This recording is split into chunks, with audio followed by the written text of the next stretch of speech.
Masakit ang betlog ng Chester. Bigay mo na, Clark. Uy, mahulog na si Buba ka. Huwag mo kasi apa, kalye. Wala na.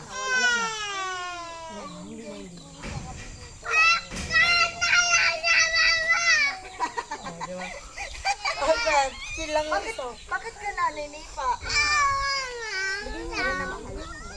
Ano, cellphone? Sige, ito naman ikaw. Kalib naman. Diyan ka kalin sa baba. Huwag ka tutulok na eh. Ang pinakamay mo. Kapagat ko. Gusto ko dyan. Mama, hindi niya bibigay yung sampay kuya. Tingkong ako. Nakakainis.